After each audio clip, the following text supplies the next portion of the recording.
The PlayStation 5 is going up in price. This is surely unprecedented in the world of gaming. An increase in price 5 years after the console was released. I genuinely cannot believe what I am seeing right now, and I think this is just terrible for the gaming industry. And this comes off the back of the Nintendo Switch 2's price dramas. If you're not following, the price point of that console, at least here in Australia, is $800, which is absolutely astounding. And I think it just really shows how the current economic climate worldwide and politics and tariffs and, dare I say it, Donald Trump, the president of the United States of America, are impacting every industry around the world, including gaming.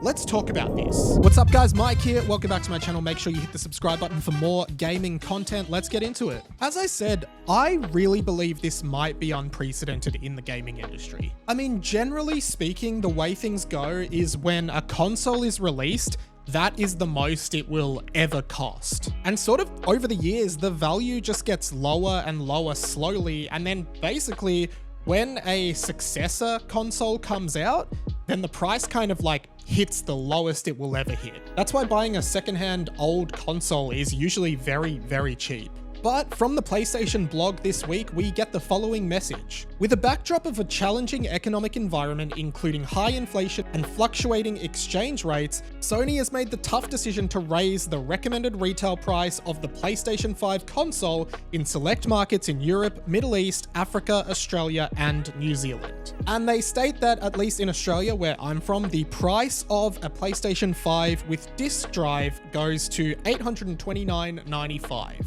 I think that is definitely more than what I paid when I got it back in 2020. And I really can't imagine spending that much money now just to enter the PS5 world when it's surely already halfway through its life cycle.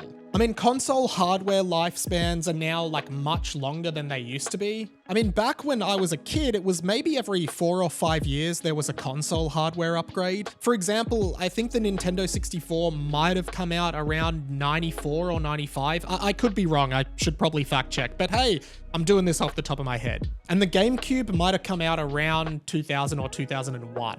Nowadays though, because the technological leaps are so much bigger, often consoles stay around for like 10, 12 years. I mean, the Switch first released in 2017 or 16, again, top of my head, sorry guys. And we're 9 years later, just about to get the successor. I think this is really bad for a few reasons, and to be honest, I understand Sony's perspective for raising the price a little bit. The thing is, everything economically, globally, is so uncertain at the moment, especially with Trump and his tariffs and changing them on a moment's notice. Like, everything is shifting really quickly. The economy is really tumultuous at the moment, and Sony is probably really worried that they're not going to be able to meet their bottom line. And so they've kind of had to raise the prices. Part of me does wonder if they're responding as well to the Switch 2. I think everyone agrees that the Switch 2 is retailing for way higher than everyone expected it to sell for. In fact, it brings the Switch 2 to a similar value point as the PS5. And maybe Sony perceives the PS5 to be a more powerful and sophisticated console than the Switch, and they want to kind of increase the price to reflect that in the market. Hey, while I've got you, the price of PS5s is going up, but you know what isn't? The price to subscribe to my channel. It's free, and I'm trying to hit 10K by the end of the year. I think I can do it with your help, so please hit that button now if you want more like this. All right, back to the vid. The big problem with this that I'm worried about is that people are really going to be kind of priced out of gaming as a hobby.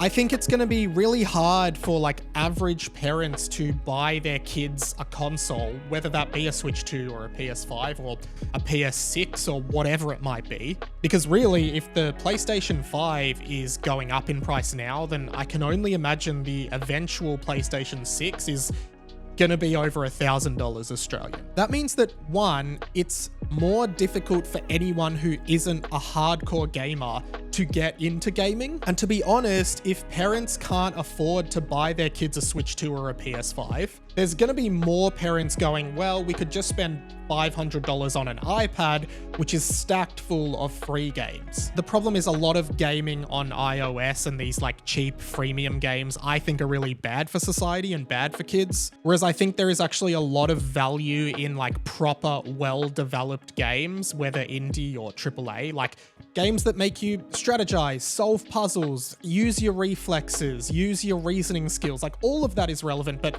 games that are just like free to play on iPad filled with ads and just crap are not good. But I think it's going to push more kids into that. And I also think that impacts the future of the gaming industry because kids today won't be playing like proper developed games on consoles. They'll just be playing crap on iPad that's addictive. And if they grow up and want to make games, they're probably just gonna make crap.